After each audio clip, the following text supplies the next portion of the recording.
जय Hind and hello guys, स्वागत है आपका आपके अपने YouTube चैनल ज्ञानदेह होस्ट में। और इस वीडियो में मैं आपको बताने वाला हूं इंडियन कोस्ट गार्ड यानी कि ICG नाविक GD नाविक DB एंड यांत्रिक ऑनलाइन फॉर्म 2023 के बारे में, जो कि आपके भरे जा रहे हैं जनवरी 2024 बैच के लिए। ये फॉर्म आपको कैसे भरना है, यहाँ पर आपको स्टेप बाय स्टेप पूरी जानकारी दी जाएगी। अगर आपका कोई सवाल डाउट रह जाए किसी भी पॉइंट को लेकर के तो आप कमेंट के माध्यम से पूछ लीजिएगा। तो चलिए गाइज शुरू करते हैं। गाइज अभी जो आप वीडियो में देख सकते हैं हमारी ऑफिशियल वेबसाइट jobsgyan.in है। इसका लिंक वीडियो के डिस्क्रिप्शन में दिया है। जैसे ही यहाँ पे लिंक ओपन करेंगे आपके सामने इस भर्ती की जानकारी आएगी, जहाँ पर जानने को मिलेगा कि 330 पद आपके निकाले हैं। कौन सी पोस्ट के लिए किस कैटेगरी में कितनी वैकेंसी वो आप चेक कर सकते हैं। फॉर्म आप लोग 22 सितंबर 2023 तक भर पाएंगे एंड पोस्ट वाइज क्वालिफिकेशन आपको यहाँ पर दी गई है। ये सभी जानकारी चेक करते हुए आप आएंगे और आपको यहाँ पर इंपॉर्टेंट लिंक्स के सेक्शन में आकर के अगर ऑफिशियल नोटिफिकेशन रीड करना है तो इन लिंक ओपन करके इस नोटिफिकेशन को यहाँ से चेक कर सकते हैं। एंड इसको चेक करने के बाद में अब अगर आपको इसमें अप्लाई करना है तो अप्लाई करने के लिए आप अप्लाई ऑनलाइन लिंक इसके ऊपर क्लिक करेंगे। और मैं आपको बता दूं कि अगर किसी स्टेप में जो इंटरफेस आप वीडियो में देखेंगे वो और आपके डैशबोर्ड पर कोई अलग आए तो आप चिंता मत कीजिएगा, क्योंकि एक दो जो स्टेप है वो इधर उधर हो सकते हैं, बट आपको जानकारी सेम वे में ही भरनी है। तो अभी यहाँ पर अप्लाई ऑनलाइन लिंक इसके ऊपर क्लिक कीजिए। अब आपके सामने यहाँ पर कुछ ऐसा इंटरफेस आ जाएगा। अब आपको क्रिएट अकाउंट पर क्लिक करना है। क्रिएट अकाउंट के ऊपर क्लिक करने के बाद में यहाँ पर आपकी जो इन्फॉर्मेशन है वो आपको एंटर करनी है। जैसे कि आपका जो नाम है वो आपको 10th के सर्टिफिकेट के अकॉर्डिंग एंटर कर देना है। आपका नाम है, जैसे कि मैंने कहा कि 10th के सर्टिफिकेट के अकॉर्डिंग होना चाहिए। फिर आप यहाँ पर आपके फादर का नेम एंटर करेंगे। इसके बाद में जो भी आपकी मदर्स का नेम है वो आपको एंटर करना है। एंड देन यहाँ पर आती है आपकी नेशनलिटी। तो नेशनलिटी आप इंडियन सेलेक्ट कर लेंगे। जेंडर आपको यहाँ पर आपका जो मेल है वो सिलेक्ट कर लेना है, क्योंकि मेल कैंडिडेट इसमें अप्लाई कर सकते हैं। फिर आप यहाँ पर आपकी जो भी ईमेल आईडी आप रजिस्टर करना चाहते हो वो आप एंटर करेंगे। इस ईमेल आईडी को आपको दोबारा डाल करके वेरीफाई कर देना है। इसके बाद आप अपना मोबाइल नंबर एंटर करेंगे। जनरेट OTP पर क्लिक करेंगे। इसके बाद में आपके नंबर और ईमेल के ऊपर दोनों पर OTP जाएगा। आपको दोनों OTP यहाँ पर एंटर कर देना है 1 by 1। पहले आपको ईमेल वाला, फिर आपको मोबाइल वाला। इसके बाद आप सबमिट पर क्लिक करेंगे। सबमिट पर क्लिक करने के बाद में जो आपका OTP है वो यहाँ पर बन जाएगा, यानी कि जो आपका रजिस्ट्रेशन है वो हो जाएगा। अब आप यहाँ से इस जानकारी को चेक करते हुए ओके के ऊपर क्लिक कर देंगे। और इसके बाद में आपके सामने यहाँ पर लॉगिन का पेज आ जाएगा। आपको यहाँ पर आपकी ईमेल आईडी एंटर करनी है। आपको जो पासवर्ड अभी मिला है मैसेज के मेल के माध्यम से वो आपको एंटर करना है। ये कैप्चा कोड फिल करना है एंड देन आप यहाँ पर लॉगिन के ऊपर क्लिक करेंगे। लॉगिन पर क्लिक करने के बाद में यहाँ पर आपको पासवर्ड रिसेट करने को बोला जा रहा है, तो आप अपना एक न्यू पासवर्ड एंटर करेंगे। आपका पासवर्ड 8 से 16 कैरेक्टर के बीच में रहना चाहिए। आपका जो लेंथ है वो यहाँ पर आप देख सकते हैं। फिर आप इस पासवर्ड को दोबारा डाल करके वेरीफाई कर देंगे, कैप्चा कोड फिल करेंगे एंड देन आपको कंटिन्यू पर क्लिक करना है। इसके ऊपर क्लिक करने के बाद आप देखोगे पासवर्ड रिसेट सक्सेसफुली। आपको यहाँ से इसको नेवर करना है और फिर यहाँ से ओके कर देना है। अब यहाँ पर पासवर्ड सक्सेसफुली चेंज होने के बाद आपके सामने कुछ ऐसा इंटरफेस आ जाएगा। आपको यहाँ पर टिक करना है और टिक करने के बाद सबमिट के ऊपर क्लिक करना है। सबमिट के ऊपर क्लिक करने के बाद यहाँ पर दोस्तों आपकी पर्सनल इंफॉर्मेशन कुछ भरी हुई है और कुछ आपको भरनी है। तो यहाँ पर दोस्तों आपका नाम दिया है, फादर नेम दिया है और आपकी मदर्स का नेम दिया है। ये नाम आपको अच्छे से वेरीफाई कर लेना है। इसके बाद कोई सेकेंडरी ईमेल आप देना चाहते तो यहाँ पर दे सकते हैं, नहीं तो आप इसको खाली भी छोड़ सकते हैं। फिर दोस्तों यहाँ पर आप कोई अल्टरनेटिव यानी कि दूसरा नंबर अगर देना चाहते तो दे सकते हैं, नहीं तो आप इसको भी खाली छोड़ सकते हैं, क्योंकि ये ऑप्शनल है। मैरिटल स्टेटस आपको यहाँ पर आपका सिलेक्ट कर लेना है। इसके बाद दोस्तों आता है आधार नंबर। आधार नंबर भी यहाँ पर ऑप्शनल है, यानी कि अगर आप देना चाहे तो दे सकते हैं, नहीं तो आप इसको खाली भी छोड़ सकते हैं। ये आपकी चॉइस के अकॉर्डिंग है। फिर नीचे है फोटो आईडी कार्ड। आपको इनमें से कोई एक फोटो आईडी कार्ड सिलेक्ट कर लेना है। जो भी आप सिलेक्ट कर रहे हैं उसका नंबर यहाँ पर आपको भर देना है। उसको दोबारा डाल करके आपको वेरीफाई करना है। फिर आता है आइडेंटिफिकेशन मार्क फर्स्ट। आपकी बॉडी के ऊपर वो मार्क जिससे आपकी शरीर की पहचान होती है। आपको नोट करके बोला भी है कि birth mark, mole, burn, injury mark to be entered. ये आप मार्क यहाँ पर एंटर कर सकते हैं। जैसे कि मैं mole on my right cheek, ये मैं यहाँ पर आपको फिल करके दिखाता हूँ। इस प्रकार से आपको लिख देना है। अगर आपके बॉडी के ऊपर 2 मार्क है यानी कि दूसरा भी कोई मार्क है वो आप यहाँ पर दे दीजिए। अगर नहीं है तो यहाँ पर आप नो मार्क लिख दीजिए। फिर आती है कैंडिडेट कैटेगरी। आपकी कास्ट कैटेगरी कौन सी है वो आपको यहाँ पर सिलेक्ट कर लेनी है। मैं इस फॉर्म को डेमो के रूप में भर रहा हूँ, इसलिए मैं यहाँ पर SC सिलेक्ट कर लेता हूँ, क्योंकि मुझे फिर फीस पे करनी नहीं पड़ेगी। इसके बाद दोस्तों यहाँ पर आपको इसको क्लोज करना है और क्लोज करने के बाद date of issue of category certificate, यानी कि जो आपका कैटेगरी सर्टिफिकेट है वो आपका कब इशू हुआ था वो आपको डेट यहाँ पर सिलेक्ट करनी है। कैटेगरी सर्टिफिकेट सर्टिफिकेट वैलिडिटी, कब तक आपका ये वैलिड है, वैलिड डेट मेंशन यानी कि डेट मेंशन है, अगर नहीं है ये ऑल टाइम के लिए तो आपको यहाँ पर पहले वाला ऑप्शन सिलेक्ट कर लेना है। इसके बाद दोस्तों यहाँ पर आपको नीचे दिया date of birth, date of birth आपकी जो भी है वो यहाँ पर आपको सिलेक्ट करनी होगी। पहले यहाँ पर आपको आपका जो ईयर है वो सिलेक्ट करना है, फिर यहाँ से मंथ और उसके बाद में डे, तो आपकी डेट ऑफ बर्थ आ जाएगी। Proof of date of birth, यहाँ पर आप बर्थ सर्टिफिकेट भी दे सकते हैं या फिर 10th की मार्कशीट दे सकते हैं। तो चलिए मैं यहाँ पर 10th सिलेक्ट कर लेता हूँ। क्या आपको आयु सीमा के अंदर छूट चाहिए, अगर हाँ तो यस कीजिए, नहीं तो आपको नो करना है। फी वेवर में आप देख सकते हैं कि SC/ST के लिए कोई फीस नहीं है। सिलेक्ट एम्प्लॉयमेंट टाइप, यहाँ पर दोस्तों अगर आप इनमें से कोई कैंडिडेट है तो आपको सिलेक्ट करना है, नहीं तो आप अनएम्प्लॉयड सिलेक्ट कर लीजिए। फिर नीचे आइए, यहाँ पर आपको दिया है अपलोड फोटो ID प्रूफ, जो आपने फोटो ID सिलेक्ट किया उसको यहाँ पर आपको अपलोड करना है। उसका फॉर्मेट यहाँ पर आपको दिया जा रहा है, ये सब फॉर्मेट इनमें से यानी कि कोई एक रहना चाहिए, साइज 10 से 100 KB के बीच में होना चाहिए। Upload date of birth proof, फिर है अपलोड कैटेगरी EWS, जो भी आपकी कैटेगरी है वो आपको सर्टिफिकेट यहाँ पर अपलोड करना है। तो सबसे पहले अपलोड फोटो ID प्रूफ, आपको चूज फाइल के ऊपर क्लिक करना है और जहाँ पर भी ID है वो आपको सिलेक्ट करनी है। मैं आपको डेमो के रूप में एक फाइल यहाँ पर अपलोड करके दिखाता हूँ। तो यहाँ पर दोस्तों मैं ये ID सिलेक्ट करता हूँ और इसको ओपन करता हूँ। ओपन करने के बाद यहाँ पर आपकी फाइल अपलोड हो जाएगी। सेम वे में आपको यहाँ पर upload date of birth proof, जहां पर मैं 10th की मार्कशीट अपलोड करने वाला हूं क्योंकि इसमें 10th की मार्कशीट और बर्थ सर्टिफिकेट का ऑप्शन आपके सामने है। इसके बाद आपको यहाँ पर आपका कास्ट कैटेगरी सर्टिफिकेट अपलोड कर देना है और फिर आपको नीचे सेव के ऊपर क्लिक करना है।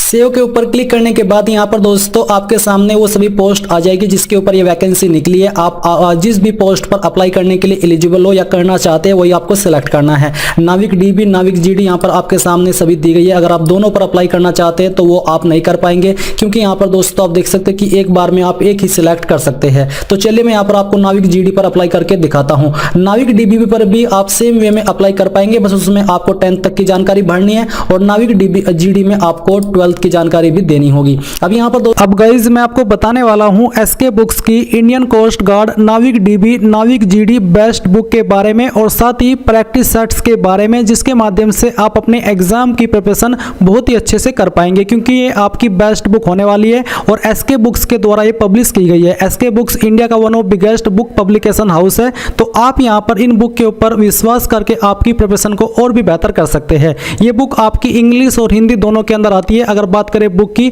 तो बुक के अंदर आपको भारतीय तटरक्षक यानी कि इंडियन कोस्ट गार्ड, GD और DB के जो स्टडी मटेरियल है उससे जुड़े हुए आपको क्वेश्चन यहाँ पर देखने को मिलेंगे। न्यू सिलेबस और पैटर्न के आधार पर यह बुक आपको दी गई है। इसमें आपको टॉपिक्स को एग्जाम्पल के साथ में समझाया गया है। प्रैक्टिस के लिए आपको ऑब्जेक्टिव प्रश्नों का विशाल संग्रह भी इस बुक के अंदर दिया गया है। इसके अलावा बात करें आपके जो प्रैक्टिस सेट है उनके बारे में, तो प्रैक्टिस सेट भी आपके इंग्लिश और हिंदी दोनों के अंदर आते हैं। इसके पॉइंट्स भी आप यहाँ पर देख सकते हैं। इसमें आपको इस पुस्तक में उन्हीं प्रश्नों को लिया गया है जो भारतीय तटरक्षक व सामान्य स्तर की अन्य परीक्षाओं में आते हैं। यानी कि बेसिकली आपको यहाँ पर बेस्ट ऑफ बेस्ट मिलेगा इन बुक्स के और प्रैक्टिस सेट के अंदर। तो जाइए, वीडियो के डिस्क्रिप्शन में आपको बुक्स को और प्रैक्टिस सेट्स को बाय करने का लिंक दिया है। कोई सवाल कोई डाउट हो तो पूछ लीजिएगा। दोस्तों आपके सामने 10th और 12th के सेक्शन आ चुके हैं। पहले आपको 10th की जानकारी भरनी है। तो यहाँ पर आपसे पूछा कि did you pass in class 10th, तो यहाँ पर आपको यस करना है। फिर सिलेक्ट एजुकेशन बोर्ड, तो जो भी आपका एजुकेशन बोर्ड है वो यहाँ पर आपको सिलेक्ट कर लेना है। ये सिलेक्ट करने के बाद यहाँ पर आएगा 10th सर्टिफिकेट नंबर, यानी कि जो आपकी मार्कशीट है उसके ऊपर एक सर्टिफिकेट नंबर होता है वो यहाँ पर आपको लिखना है। फिर दोस्तों यहाँ पर मैं आपको बता दूं कि अगर आपकी मार्कशीट के ऊपर सर्टिफिकेट नंबर नहीं है तो आप यहाँ पर 10th का रोल नंबर दे सकते हैं। फिर please indicate grading system as per marksheet, तो किसके अंदर आपके नंबर है, तो यहाँ से मैं परसेंटेज सिलेक्ट कर लेता हूँ। Date of issue class 10th सर्टिफिकेट, आपका जो 10th का सर्टिफिकेट है वो कब इशू किया गया था वो आपको डेट यहाँ पर सिलेक्ट करनी है। आपको आपकी मार्कशीट के ऊपर ये डेट जानने को मिल जाएगी। तो हम यहाँ से इसको सिलेक्ट करते हैं और यहाँ से मंथ और यहाँ से फिर डे। फिर यहाँ पर आपसे कहा है कि do you have additional marksheet for 10th, आपके पास 10th की एडिशनल मार्कशीट है, जैसे कि कोई कंपार्टमेंट आ जाती है उस टाइप की, अगर हाँ तो यस कीजिए, नहीं तो आपको नो करना है। फिर यहाँ पर दोस्तों आपकी जो एग्रीगेट परसेंटेज है वो आपको यहाँ पर देनी होगी। फिर यहाँ पर दोस्तों एग्रीगेट परसेंटेज, तो यहाँ पर आपको इसको भी ऐसे ही छोड़ देना है। नीचे आपको आना है जहां पर आपसे पूछा है कि enter total number of subject as considered and recorded as per rules, यानी कि जो 10th के अंदर आपके टोटल सब्जेक्ट थे वो यहाँ पर आपको लिख देने हैं। तो चलिए मेरे पास 6 सब्जेक्ट थे, मैं यहाँ पर 6 लिख देता हूँ। फिर आपको क्या करना है, नीचे आपको दिया जा रहा है ऐड सब्जेक्ट, तो आपको यहाँ पर ऐड सब्जेक्ट के ऊपर क्लिक करना है। सब्जेक्ट के ऊपर क्लिक करने के बाद पहले सब्जेक्ट का नाम यहाँ पर दे दीजिए। फिर ऑब्टेंड कितने नंबर आपको इसके अंदर आए थे वो लिखना है और कितने में से आए थे वो यहाँ पर आपको डाल देना लेना है। इसके बाद आपको ऐड सब्जेक्ट के ऊपर क्लिक करना है। फिर सेम वे में यहाँ पर आपको सेकंड सब्जेक्ट लिखना है। इस प्रकार से आपके जो भी सब्जेक्ट थे वो यहाँ पर आपको भरने हैं। ये भरने के बाद आपको यहाँ पर जो आपकी 10th की मार्कशीट है वो अपलोड करनी है। इसके साथ आपको आपका सर्टिफिकेट भी अपलोड करना है। अगर आपकी मार्कशीट और सर्टिफिकेट अलग अलग है तो आपको यहाँ पर अलग अलग अपलोड करने हैं, नहीं तो आपको दोनों में एक ही जो आपके पास सर्टिफिकेट है या मार्कशीट है वो अपलोड कर देनी है। और इसके बाद आपको सेव के ऊपर क्लिक करना है। सेव पर क्लिक करने के बाद आप देखेंगे कि आपकी 10th की जानकारी यहाँ पर सेव हो चुकी है। आपको यहाँ से इसको ओके कर देना है। ओके करने के बाद यहाँ पर अब आपको 12th की जानकारी देनी है। आप यहाँ पर पहले आपकी जो 10th की जानकारी जो आपने भरी है वो देख सकते हैं। अब यहाँ पर आपको 12th क्वालिफिकेशन डिटेल इसके ऊपर क्लिक करना है। इसके ऊपर क्लिक करने के बाद सेम तरह का इंटरफेस आपके सामने आएगा। आपको यहाँ पर यस करना है कि हाँ मैंने 12th पास कर ली है। फिर आपको यहाँ पर आपका जो एजुकेशन बोर्ड है वो आपको सिलेक्ट कर लेना है। फिर यहाँ पर आपको जो आपका सर्टिफिकेट नंबर है वो एंटर करना है। नंबर आपके किसके अंदर थे वो आपको सेम वे में सिलेक्ट करना है। कब आपने जो आपका मार्कशीट है 12th का वो कब इशू हुआ था वो डेट आपको यहाँ पर सिलेक्ट करनी है सेम वे में जैसे कि अभी आपने 10th की जो सिलेक्ट है वो की है। इसके बाद यहाँ पर आपको यहाँ से डे भी सिलेक्ट कर लेना है। ये करने के बाद आता है do you have additional marksheet. Same तरह से अगर आपके पास है तो यस कीजिए, नहीं तो आपको नो करना है। इसके बाद नीचे आइए और यहाँ पर सब्जेक्ट की जानकारी दे दीजिए। टोटल सब्जेक्ट मेरे 5 है, मैं यहाँ पर 5 लिखता हूँ। फिर इसके बाद यहाँ पर फिजिक्स में आपको कितने नंबर आए थे वो आपको एंटर करना है और कितने में से आए थे वो यहाँ पर आपको एंटर कर देना है। मैथमेटिक्स में कितने नंबर आए थे वो यहाँ पर आपको लिखना है और कितने में से आए थे वो यहाँ पर आपको लिख देना है। देन आपको ऐड सब्जेक्ट के ऊपर क्लिक करने के बाद जो अन्य सब्जेक्ट बचते हैं वो यहाँ पर आपको एंटर करने हैं। जैसे कि इंग्लिश के नंबर यहाँ पर लिख दीजिए, जितने में से आए तो वो लिख दीजिए।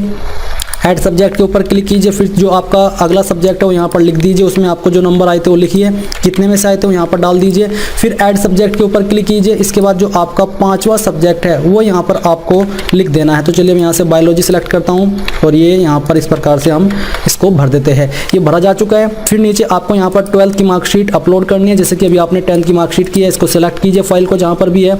और इसके बाद अगर सर्टिफिकेट अलग है तो अलग अपलोड कीजिए, नहीं तो सेम दोनों में एक ही सर्टिफिकेट अपलोड कर दीजिए। इसके बाद यहाँ पर आपको नीचे सेव के ऊपर क्लिक करना है। सेव के ऊपर क्लिक करने के बाद ये जानकारी भी आपकी सेव हो जाएगी। अब आती है कम्युनिकेशन डिटेल यानी कि एड्रेस की जानकारी। तो जो भी आपका एड्रेस है वो ये एड्रेस यहाँ पर आपको लिख देना है। ये लिखने के बाद यहाँ पर लैंडमार्क कोई अगर है आपके एड्रेस का वो यहाँ पर आपको एंटर करना है। तो हम यहाँ पर इसको एंटर कर देते हैं। ये करने के बाद यहाँ पर दोस्तों आपको phone number with area code अगर कोई है तो यहाँ पर दे दीजिए, नहीं तो इस सेक्शन को आप खाली छोड़ सकते हैं। स्टेट यहाँ पर आपको अपनी सिलेक्ट कर लेनी है। इसके बाद आपकी उस स्टेट के अंदर कौन सी डिस्ट्रिक्ट है वो डिस्ट्रिक्ट आपको सिलेक्ट करनी होगी। सब डिस्ट्रिक्ट कोई अगर है तो यहाँ पर आपको सिलेक्ट कर लेना है। पिन कोड यहाँ पर आपको एंटर करना है और यहाँ पर पोस्ट ऑफिस भी आपको लिख देना है। ये लिखने के बाद अगर आपका प्रेजेंट और परमानेंट एड्रेस सेम है तो यहाँ पर नीचे टिक कर दीजिए।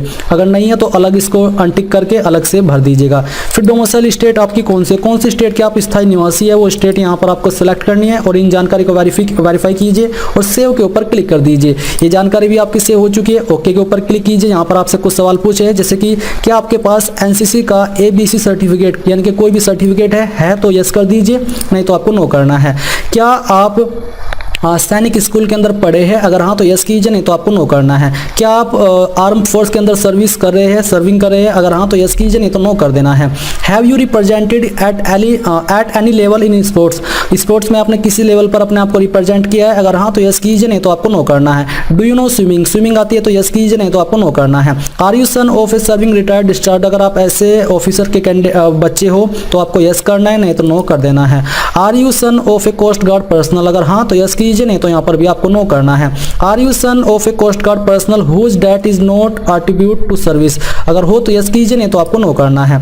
Are you child of war widow of, अगर आप है तो यस कर दीजिए, नहीं तो यहाँ पर भी आपको नो करना है। Are you parents father mother serving retired from defence, यानी कि क्या आप उनके बच्चे हैं या उनके माता पिता है जो कि जिनके माता पिता डिफेंस फोर्स से रिटायर्ड हुए हो, अगर हाँ तो आपको यस करना है, नहीं तो नो कर देना है।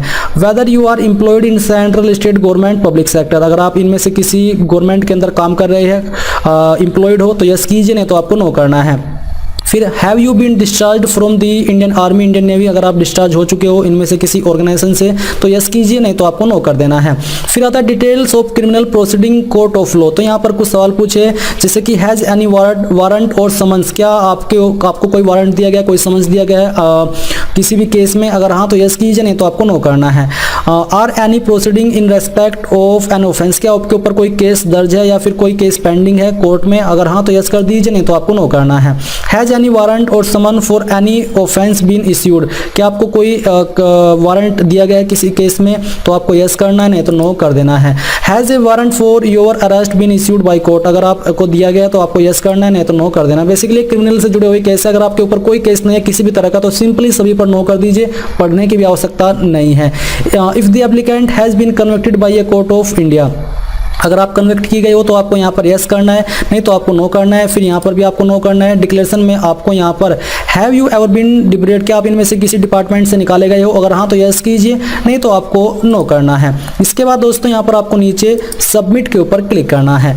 सबमिट के ऊपर क्लिक करने के बाद यहाँ से ओके कर दीजिए और ओके करने के बाद आपको यहाँ पर फोटो और साइन अपलोड करना है। फोटो आपका किस तरह का होना चाहिए, सेम तरह का फोटो आपका यहाँ पर होना चाहिए जो कि आपको दिया है। आपके हाथ में एक प्लेट हो जिसके ऊपर आपका नाम लिखा हो और डीओपी लिख करके आपको डेट लिखनी है जिस डेट में आपने इस फोटो को कैप्चर किया है। तो आपको चूज फाइल के ऊपर क्लिक करना है और जहां पर भी आपका इस तरह का फोटो जो कि आप यहां पर देख सकते हो, ये फोटो इस तरह का, ये आपको सिलेक्ट करना है और यहां से ओपन कर लेना है। आपकी फाइल यहां पर आ जाएगी। फिर यहां पर है अपलोड स्कैन्ड सिग्नेचर, आपको आपका सिग्नेचर अपलोड करना है। जहां पर भी आपका सिग्नेचर है वो आप यहां से सिलेक्ट कर लीजिएगा। इसको यहाँ से आपको ओपन करना है, आपका सिग्नेचर यहाँ पर आ जाएगा। फिर आपको अपने बाएं अंगूठे का जो थंब इंप्रेशन है वो अपलोड करना है। तो चूज फाइल के ऊपर क्लिक कीजिए और जहाँ पर भी आपका इंप्रेशन है वो आपको यहाँ पर सेलेक्ट करके ओपन कर लेना है। तो ये फाइल भी आपकी आ जाएगी। अब आपको इनको वेरीफाई करना है और वेरीफाई करने के बाद यहाँ पर सेव के ऊपर आपको क्लिक कर देना है। इसके बाद यहाँ से आपको ओके करना है और ओके करने के बाद यहाँ पर सिटी प्रेफरेंसेस एग्जाम सेंटर के लिए तो फर्स्ट स्टेट यहाँ पर आप अपनी सेलेक्ट कर लीजिए कहाँ पर आप रखना चाहते हैं। स्टेट में आप सभी में एक सेलेक्ट कर सकते हैं बट सिटी अलग अलग होनी चाहिए। तो यहाँ से हम फिर से इनको सिलेक्ट करते हैं। ये सिलेक्ट करने के बाद आपको सिंपली नीचे सेव के ऊपर क्लिक करना है। अब ये जानकारी आपकी यहाँ पर सेव हो जाएगी। इसके बाद आपको ओके करना है और ओके करने के बाद यहाँ पर आता है स्टेज 2। अभी जो आपने प्रेफरेंस दी वो आपकी स्टेज फर्स्ट की थी, यहाँ पर ये स्टेज 2 की है। तो सिटी फर्स्ट यहाँ पर नॉर्थ जोन यहाँ पर आपको ऑलरेडी सिलेक्टेड दिख रहा है, इसमें आपको आपकी सिटी सिलेक्ट कर लेनी है। सेकंड आपको जोन सिलेक्ट करना है, फिर उसकी सिटी सिलेक्ट करनी है। थर्ड जोन आपको यहाँ पर सिलेक्ट करना है और इसकी जो सिटी है वो भी आपको यहाँ पर सिलेक्ट कर लेनी है। फिर यहाँ पर आपका फोर्थ जोन दिया गया है और ये आपको सिलेक्ट करना है और इसकी जो सिटी है वो सिलेक्ट करनी है। फिर यहाँ से 5th जोन और यहाँ पर आपको इसकी जो सिटी है वो सिलेक्ट कर लेना है। देन आपको यहाँ पर नीचे सेव के ऊपर क्लिक करना है। ये जानकारी भी आपकी सेव हो चुकी है। अब आपको यहाँ से ओके करना है। ओके करने के बाद पर्सनल इन्फॉर्मेशन यहाँ पर आपने जितनी भी भरी है वो आपके सामने है। आपको एक एक करके अच्छे से टाइम लेकर के इनको वेरीफाई करना है और फिर इन सभी के ऊपर आपको टिक करना है और टिक करने के बाद नीचे सेव के ऊपर क्लिक करना है। सेव के ऊपर क्लिक करने के बाद आपके सामने जो आपके फॉर्म की कुछ महत्वपूर्ण जानकारी है वो आ जाएगी। आपको ये सभी अच्छे से वेरीफाई करनी है, यहाँ पर टिक करना है और फिर कंफर्म डिटेल्स के ऊपर क्लिक करना है। कंफर्म डिटेल्स के ऊपर क्लिक करने के बाद आप देखेंगे your application details are confirm successfully. अब यहाँ पर आपको ओके करना है और नीचे आपको फाइनल सबमिट के ऊपर क्लिक करना है। इसके बाद दोस्तों यहाँ पर आपका फॉर्म सबमिट हो चुका है। आप व्यू एप्लीकेशन फॉर्म के ऊपर क्लिक कीजिए। इसके ऊपर क्लिक करने के बाद यहाँ पर दोस्तों आप अपने फॉर्म की जानकारी दे सकते हैं, आपके सामने है जितनी भी जानकारी आपने भरी है। तो इस प्रकार से आप लोग इस फॉर्म को भर पाएंगे। यहाँ पर आपको प्रिंट के ऊपर क्लिक करके इसका जो प्रिंट है वो ले लेना है। अभी अगर आपके पास प्रिंटर मौजूद नहीं है तो आप इसको PDF के रूप में सेव कर लीजिए और बाद में आप लोग इसको प्रिंट करा लीजिएगा।